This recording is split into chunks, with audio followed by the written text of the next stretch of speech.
혹시 그 여자가 진짜 돈 때문에 우리 아들한테 들어온 건 아닐까? 한 회장의 생각이 자신도 모르게 흘러나왔다. 고급 레스토랑의 테이블에 앉아 있는 동안 그녀를 봤다. 이서윤, 아들 준호가 아버지, 아내가 될 사람이에요라고 소개한 여자. 39세, 요양원 요양보호사, 이혼녀. 화면에 나올 법한 단어들이 떠올랐다. 이혼녀, 요양원 일용직, 아버지, 메뉴 보세요. 이서윤의 목소리가 들렸다. 그 목소리는 따뜻했다. 그런데 따뜻함이 더 무섭다는 것을 한 회장은 알고 있었다. 72년을 살면서 가장 큰 거짓말이 가장 따뜻한 목소리로 들어온다는 것을. 메뉴를 받은 뒤 한 회장은 준호를 봤다. 아들의 표정 불안했다. 아버지 어때요? 서윤이? 준호가 물었다. 그 말투에 무언가가 있었다. 아버지가 승인해 주기를 기다리는 아들의 목소리. 괜찮네. 한 회장은 짧게 답했다. 침묵이 흘렀다. 웨이터가 물을 따랐다. 준호가 말했다. 아버지, 서윤이는 요양원에서 어르신들을 돌보는 일을 해요. 정말 섬세하게. 이서윤이 웃으며 추가했다. 네, 어르신들 생활을 전반적으로 챙기는 일이에요. 한 회장의 눈이 움직였다. 이서윤의 목소리는 자연스러웠다. 하지만 한 회장은 그 사이에 무언가를 감지했다.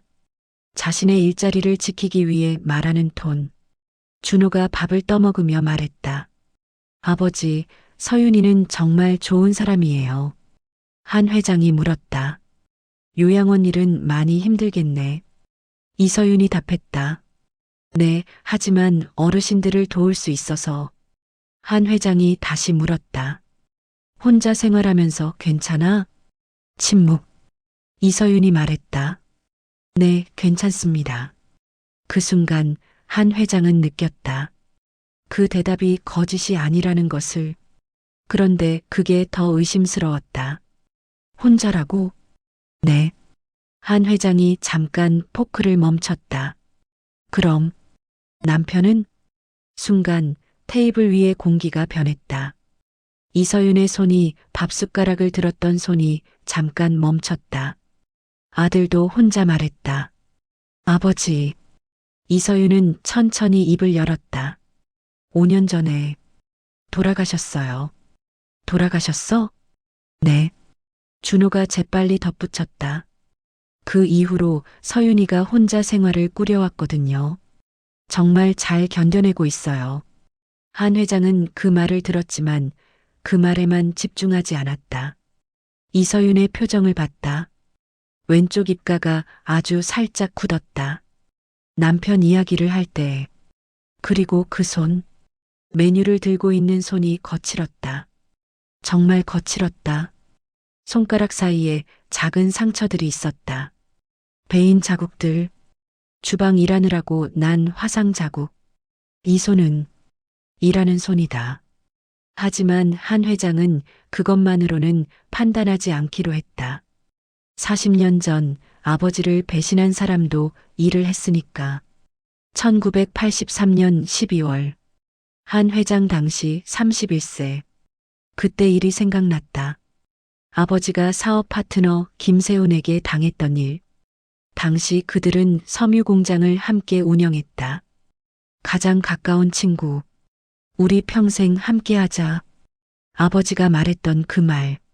그리고 5년 후. 나는 법인을 분리하겠습니다. 김세훈이 말했던 그 말. 5억 원. 당시로선 엄청난 돈이 김세훈의 것이 되었다. 아버지는 그 사건으로 10년을 앓았다. 심장질환. 사람을 믿으면 안 된다. 아버지가 한 회장에게 남긴 말. 돈만 믿어라. 돈은 절대 배신하지 않는다. 그래서 한 회장은 돈을 벌었다. 40년을 벌었다. 재벌이 되었다.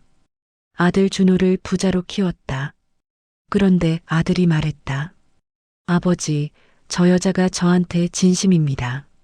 아버지는 아들에게 이렇게 대답했어야 했다. 진심?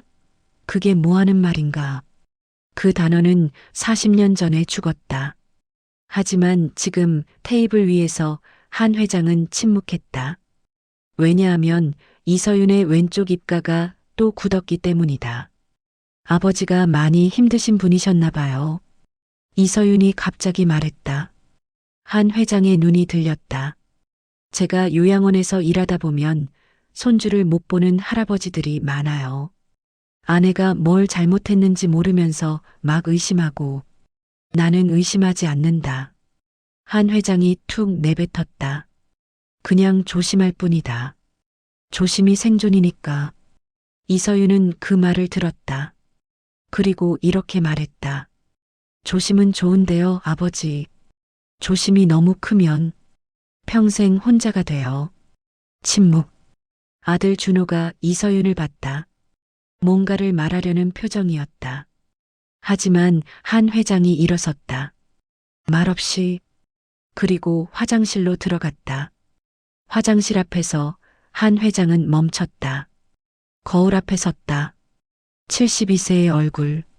새로 주름이 깊었다. 진심? 그게 뭐 하는 말인가? 한 회장이 중얼거렸다. 그 말을 한 자신을 봤다. 이 사람이 너무 늙었나? 아니다. 이 사람이 이미 죽어 있나? 심장이 철렁했다. 가슴팍에 무언가 내려앉는 듯한 느낌. 40년 전부터 배워온 것이 한순간에 드러나는 듯했다. 한 회장은 심호흡을 했다. 호흡이 가팠다. 손이 자신도 모르게 떨렸다. 저 여자가 정말 우리 아들을 사랑하는 건가? 아니면 돈을 사랑하는 건가? 화장실 거울에선 아무도 답을 해주지 않았다. 테이블로 돌아온 한 회장. 음식이 나왔다. 이서윤은 밥을 먹으며 우아했다. 하지만 그 손가락 사이에 작은 상처들 계속 보였다. 거칠었다. 정말 거칠었다. 한 회장은 그 손을 봤다. 그리고 생각했다. 39세의 손이 저럴까? 식사 중간 이서윤이 준호의 손을 잡았다. 따뜻하게.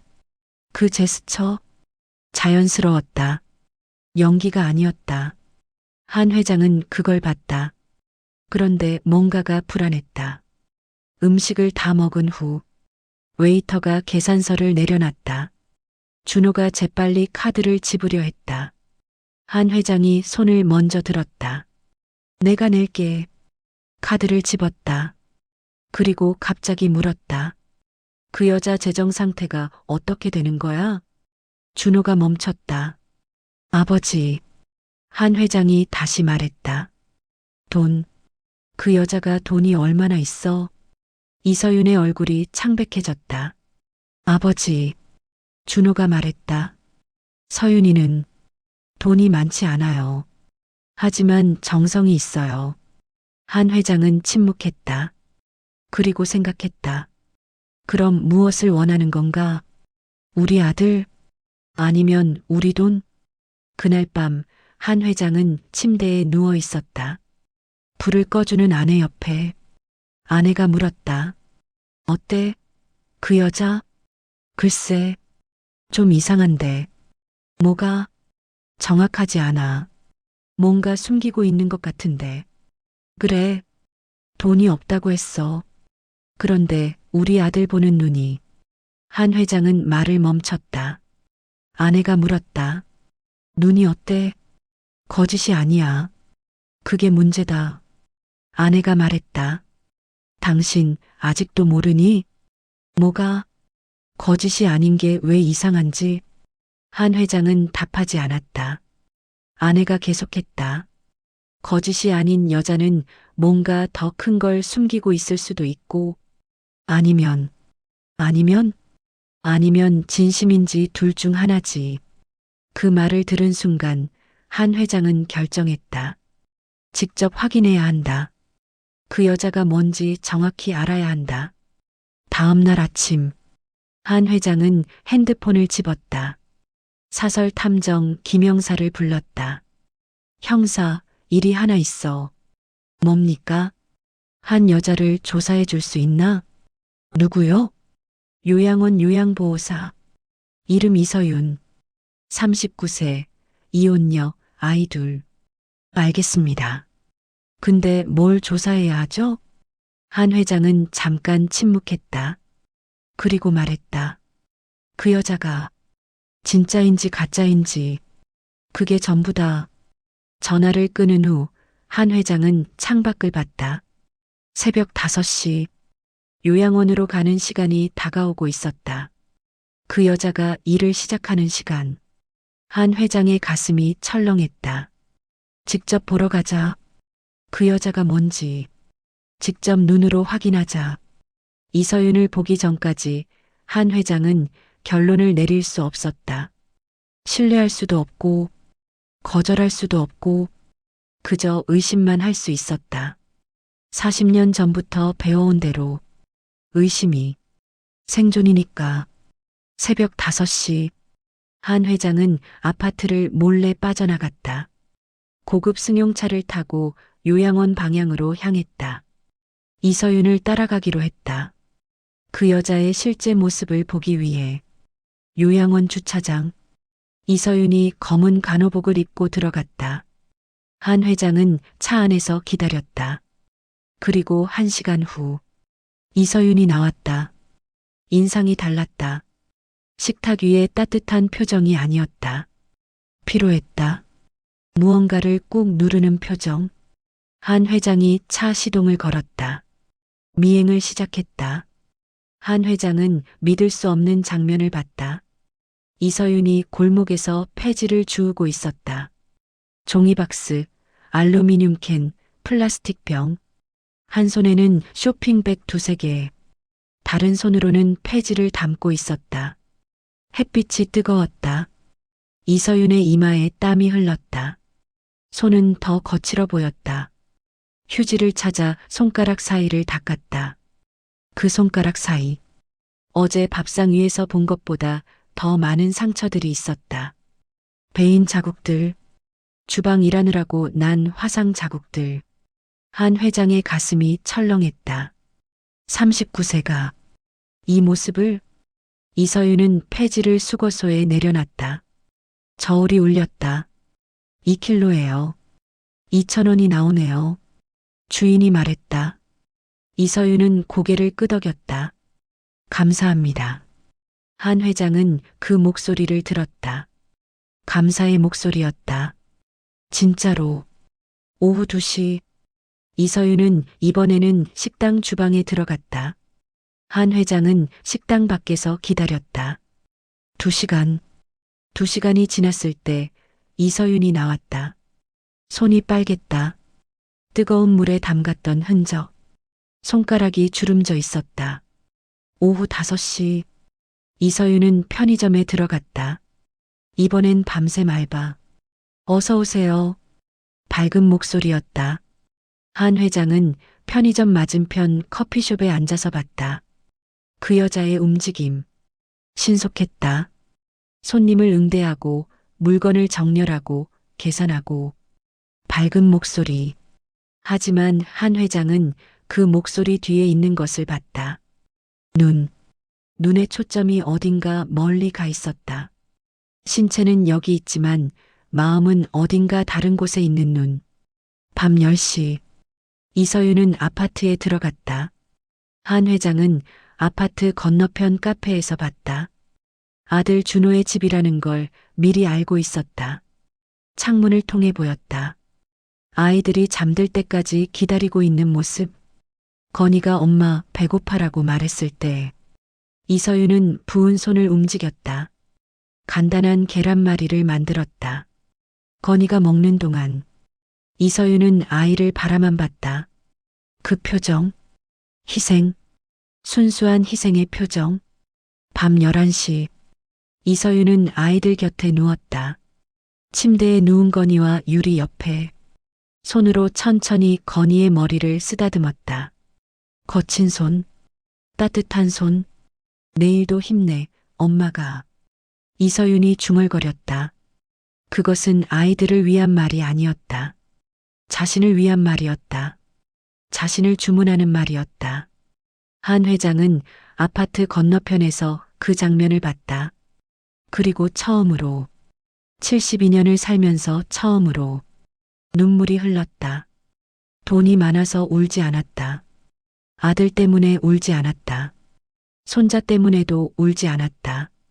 이 여자, 이 거친 손을 가진 여자 때문에 처음으로 울었다. 5년 전, 이서윤 당시 34세. 한 회장은 조사를 시작했다. 사설 탐정 김영사를 통해 이서윤의 남편 이준혁, 34세, 건설회사 현장 감독, 5년 전 공사장에서 떨어졌다고 했다. 사고라고 했다. 그런데 기록을 보면 더 복잡했다. 5년 전 오후 3시 이준혁은 공사장에 있었다. 그날따라 기분이 좋았다. 아내 이서윤이 임신 테스트기를 집에 숨겨뒀고 그를 발견했을 때 우리 셋째가 올 거야 라고 말했다. 셋째? 건이 유리 다음에? 응. 그런데 그 기쁨이 하루 만에 끝났다. 오후 4시 공사장에서 사고가 났다. 아니, 사고였다고 했다. 이준혁이 3층에서 떨어졌다. 응급실에 실려갔다. 이서윤은 병원에 도착했을 때 남편은 이미 의식이 없었다. 2시간 후 남편은 죽었다. 의사는 말했다. 뇌출혈이 심했습니다. 미안합니다. 그게 끝이었다. 이서윤은 아무것도 묻지 않았다. 물을 수 없었다. 경찰도 왔지만 안전 미흡에 의한 산업재해라고 판정했다. 그리고 5년 동안 그녀는 침묵했다. 혼자 아이들을 키우며 남편의 진짜 죽음을 알 수 없었다. 한 회장은 조사를 더 깊이 했다. 그리고 발견했다. 이서윤이 정기적으로 병원을 간다는 것. 한 달에 2번. 손주 재호를 데리고. 재호의 나이는 8살. 건이가 아니라 재호? 한 회장은 의문을 품었다. 그리고 조사를 계속했다. 한 회장이 직접 병원을 쫓아갔다.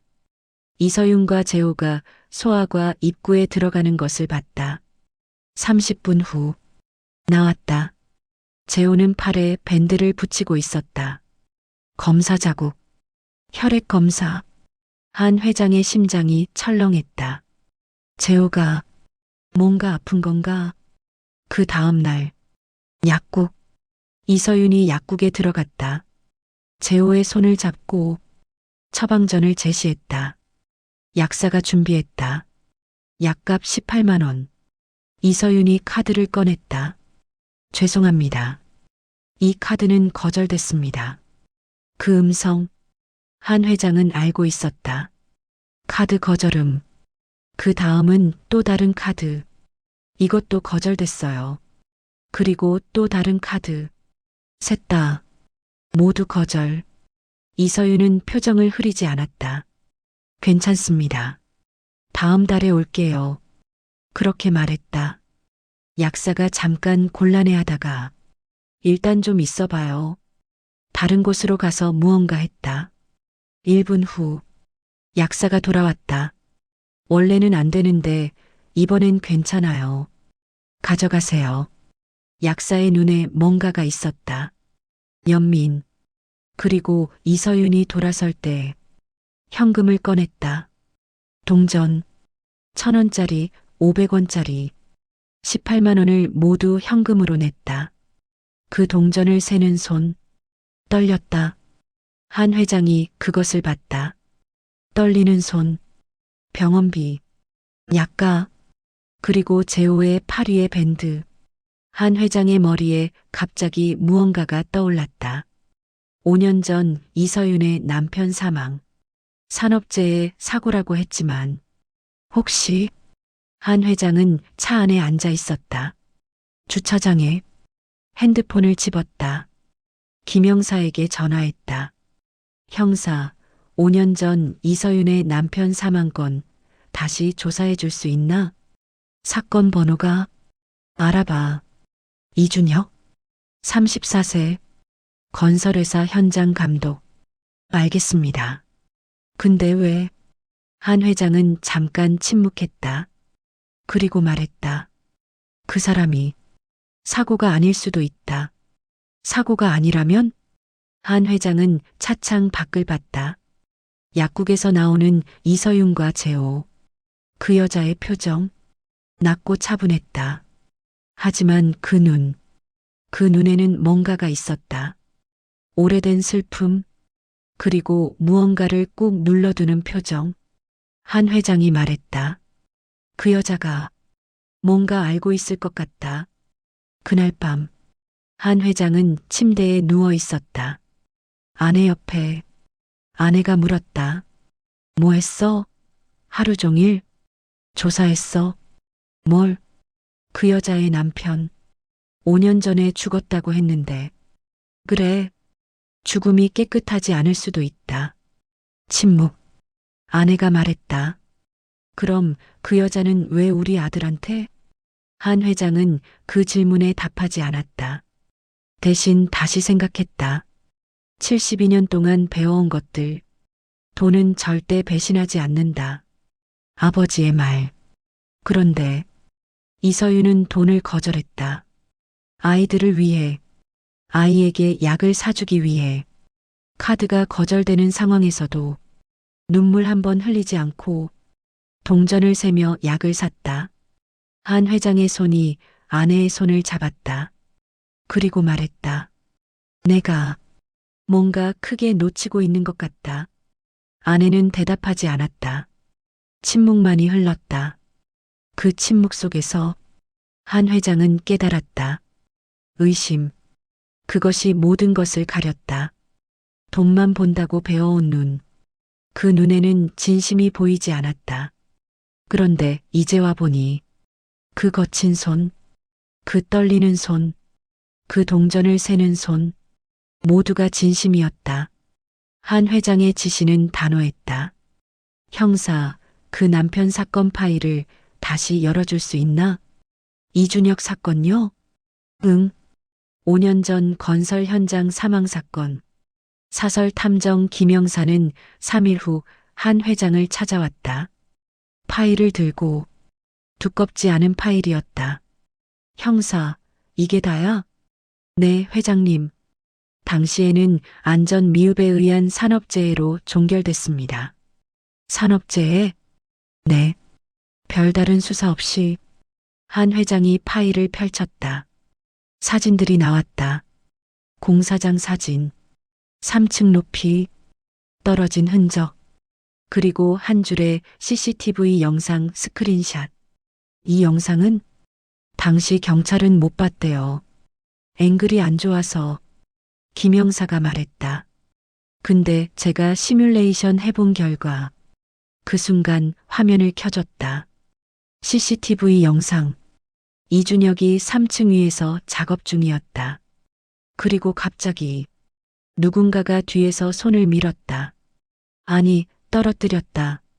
이게 사고가 아니네요? 한 회장의 목소리가 떨렸다. 네, 저도 그렇게 봅니다.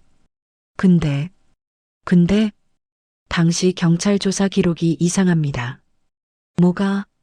경찰이 3일 만에 수사를 종결했어요. 별다른 조사 없이. 침묵. 한 회장은 생각했다. 누군가 이 사건을 덮었다. 5년 전 이서윤 당시 34세. 경찰청. 이서윤은 신문실에 앉아 있었다. 남편의 죽음에 대해 증언하는 중이었다. 당일 남편은 기분이 어땠나요? 경사가 물었다. 좋았어요. 우리 셋째가 올 거라고 말했어요. 셋째? 네, 건이 유리 다음으로. 이서윤의 목소리는 떨렸다. 그때였다. 신문실 문이 열렸다. 남자가 들어왔다. 요양원장 박준성. 이준혁의 형. 경찰이 일어섰다. 가족분이신가요? 네, 형입니다. 박준성이 말했다. 그의 얼굴에는 차분한 미소가 있었다. 경찰님, 제 형은 항상 위험한 작업을 많이 했어요. 이번도 본인의 부주의일 겁니다. 네, 그렇군요. 경찰이 메모했다. 그럼 증언은 여기까지 하겠습니다. 유족 정신 차리세요. 그것으로 끝이었다. 3일 만에 그 다음 날 이서윤이 아파트에 들어갔을 때 박준성이 기다리고 있었다. 안녕, 형수. 이서윤이 떨렸다. 뭐 하시는 거예요? 들어와. 박준성이 문을 닫았다. 그리고 말했다. 내가 형을 죽였다고 생각하니? 뭐라고? 경찰이 조사를 중단했어. 왜인 줄 알아? 내가 없었으니까. 형은 본인이 떨어진 거야. 본인의 부주의로. 침묵. 그런데 너는 만약 누군가한테 뭔가 말한다면? 박준성이 천천히 말했다. 건이 유리. 너한테서 빼앗아야 할 일이 생길 거다. 무슨 말이에요? 아이들 양육권. 엄마가 정신 못 차리고 있으니까 숙부가 봐주는 게 맞지 않을까? 아니면 아이 학대 신고. 어느 쪽 선택하겠어? 이서윤의 얼굴이 창백해졌다. 5년을 더 살아봤자 뭐냐? 지금부터 조용히 살아. 아이들을 위해서라도. 박준성이 나갔다. 그리고 5년. 5년 동안 이서윤은 침묵했다. 그동안 박준성은 이서윤을 감시했다. 요양원에서, 아파트 근처에서, 어디서든 감시하고 있다는 메시지를 전했다. 이서윤은 그 시선 아래서 아이들을 키웠다. 낮에 세계의 일, 밤에는 아이들을 안으며 울었다. 그런데 이제 새로운 남자가 나타났다. 준호. 그리고 그 남자의 아버지. 재벌 회장. 박준성의 눈이 뭔가를 포착했다. 위험이다. 한 회장은 조사를 계속했다. 더 깊이. 그리고 발견했다. 박준성이 건설사의 관계자라는 것을, 건설 현장 감시 카메라를 끄는 권한이 있었다는 것을, CCTV 영상을 조작할 수 있었다는 것을. 한 회장이 경찰에 신고를 준비했다. 그때였다. 한 회장의 사무실로 한 통의 전화가 걸려왔다. 회장님? 목소리가 차분했다. 누구신가요? 박준성입니다. 요양원장. 한 회장의 몸이 경직됐다. 제가 전하고 싶은 게 있어서요. 뭔데요? 당신 아들 준호 씨. 지금 어디 있는지 아세요? 한 회장이 벌떡 일어섰다. 뭐가 하고 싶은 거야? 뭐가? 내 형을 죽게 놔둔 여자가 당신 아들과 결혼하려고? 그 여자는 내 형을 죽게 내버려 두고 있었어요. 그리고 5년을 조용히 있었죠. 그런데 이제 새로운 남자를 만나고 새로운 인생을 시작하려고. 박준성의 목소리가 차분했지만 그 안에 무언가가 있었다. 분노. 당신이 그 여자와 준호를 떼어놓지 않으면 당신의 계열사에 문제가 생길 거야. 협박이야? 아니, 현실이야. 박준성이 전화를 끊었다. 한 회장은 즉시 형사를 불렀다. 형사, 지금 이서윤 어디야? 요양원입니다. 바로 데려와. 그런데 이서윤을 데리러 갈 때 박준성이 한 발 빨랐다. 요양원장 박준성. 이서윤을 자신의 사무실로 불렀다. 왜 저를? 이서윤이 말했다. 당신 재벌 회장의 아들과 결혼하려고? 침묵. 박준성이 계속했다. 그 회장, 지금 뭔가 조사하고 있어. 알지? 이서윤의 얼굴이 창백해졌다. 어떻게 알아요? 내 정보망이 있지. 그 회장이 경찰에 신고를 준비 중이야. 침묵. 박준성이 말했다. 넌 5년을 침묵했어. 그게 똑똑한 선택이었어. 근데 지금 뭐 하는 거야? 당신 아이들 재호 있잖아. 백혈병 진단 맞지? 그 아이 치료비 혼자는 못 벌겠지? 그래서 그 회장한테 접근한 거고. 아니에요. 그게 아니면 이렇게 하지. 당신이 그 회장한테 가서 우리가 뭘 했는지 다 말해봐. 그럼 당신은 공범으로 잡힐 거야. 아이들은 고아가 되고, 재호는 치료 못 받고, 박준성의 목소리는 계속 차분했다. 그게 더 무서웠다. 또는 그 회장 아들을 떠나. 그럼 난 당신을 놔줄 거야.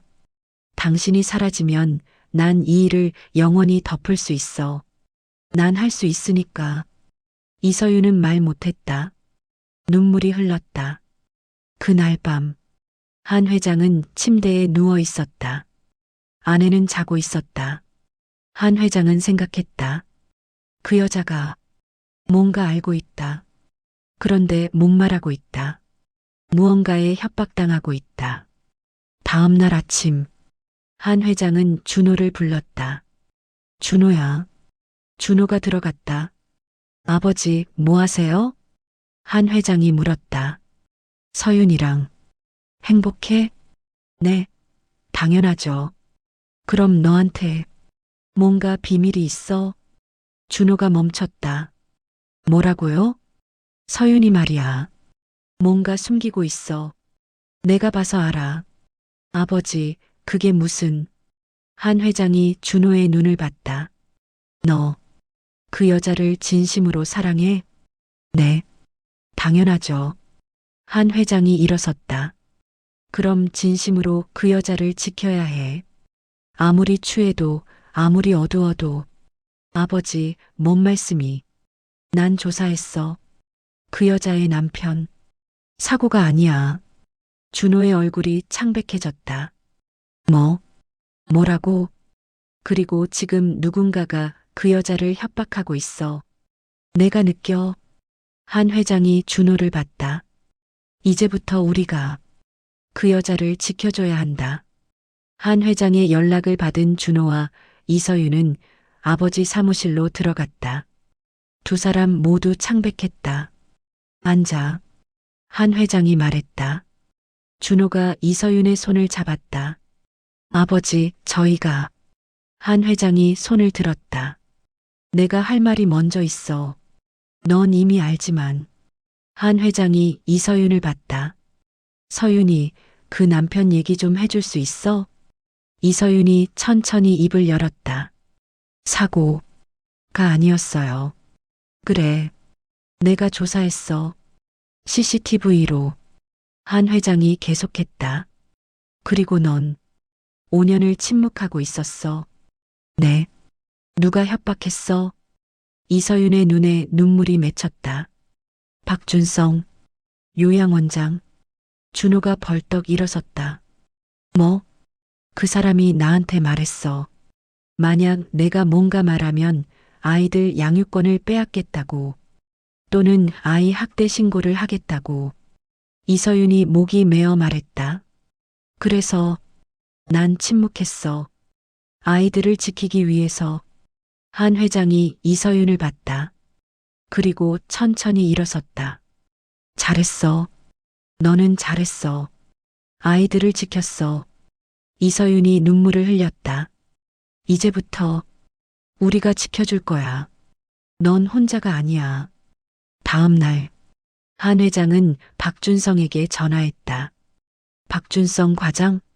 네, 회장님. 한번 만날 수 있을까? 물론이죠. 언제요? 오늘 저녁. 우리 사무실에. 박준성이 들어왔을 때, 한 회장의 책상 위에는 우아한 차 한 잔이 있었다. 앉아. 박준성이 앉았다. 그의 표정은 차분했다. 약간 불안했지만 겉으로는 평온했다. 한 회장이 물었다. 내 아들이 그 여자를 사랑한다고 말했어. 그렇군요. 그런데 그 여자가 좀 이상해. 뭔가 비밀이 있는 것 같아. 박준성의 눈이 움직였다. 뭐가 이상하신데요? 너도 알 것 같은데. 한 회장이 박준성을 봤다. 그 여자의 남편 5년 전 죽었지? 그게 사고가 아니라는 거 넌 알고 있지? 박준성의 얼굴이 창백해졌다. 회장님, 뭐라고? 너다. 너가 그 남자를 죽였어. 박준성이 일어섰다. 이건 뭔?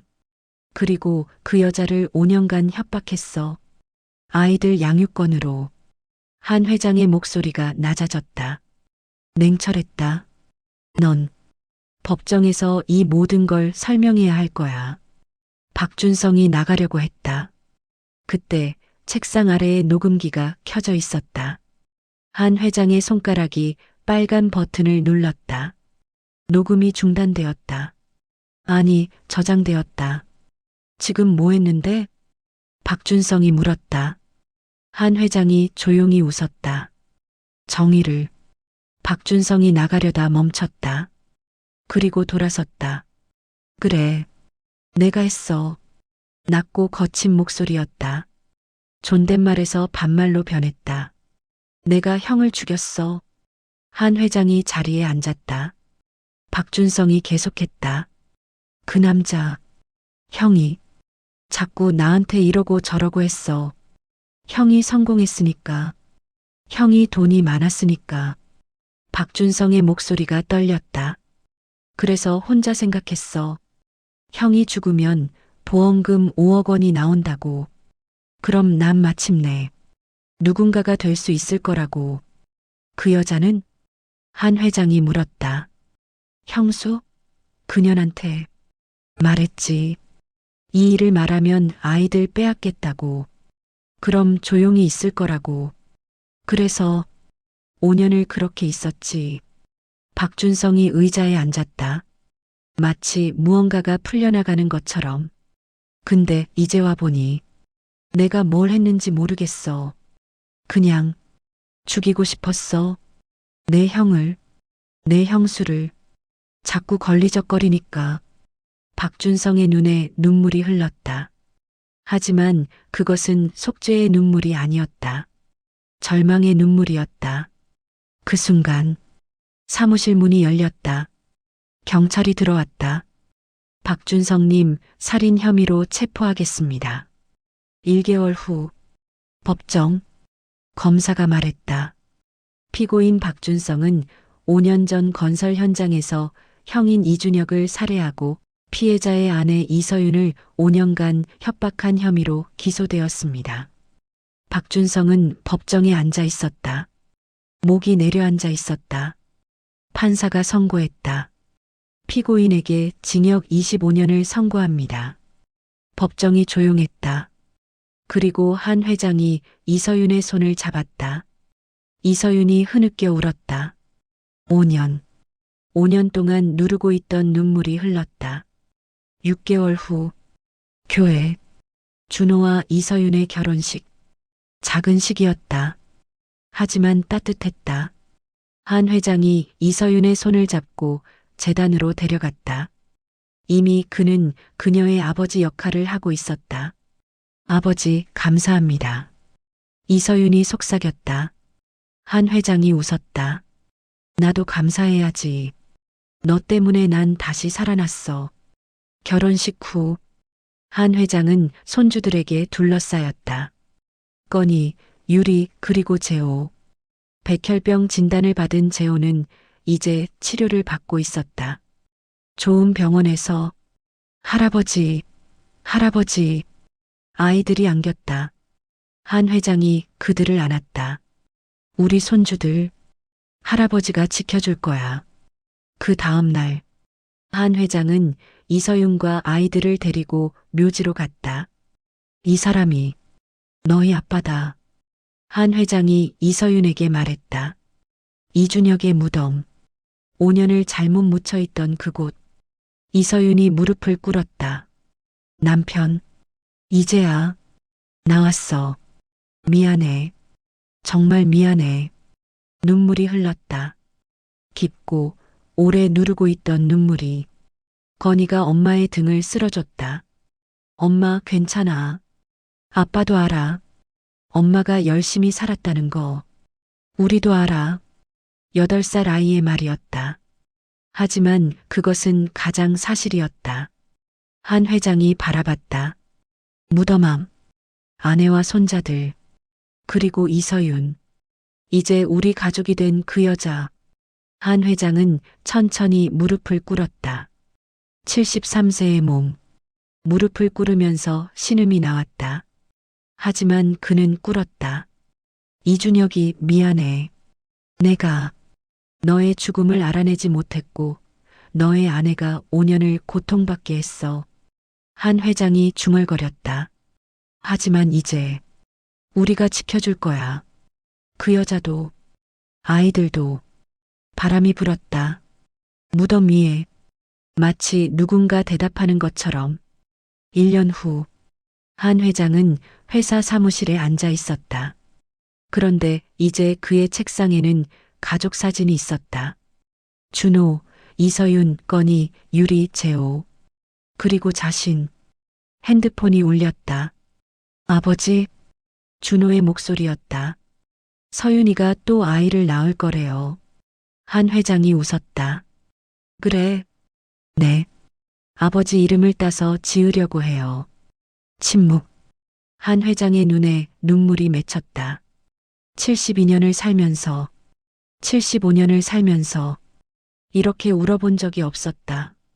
돈 때문에 울지 않았다. 아들 때문에도 울지 않았다. 이서윤이라는 그 여자 때문에, 그리고 그 여자가 만든 가족 때문에 처음으로 울었다. 좋아. 그렇게 해. 한 회장이 말했다. 아버지가 너희를 지켜줄 거야. 이제부터 죽을 때까지.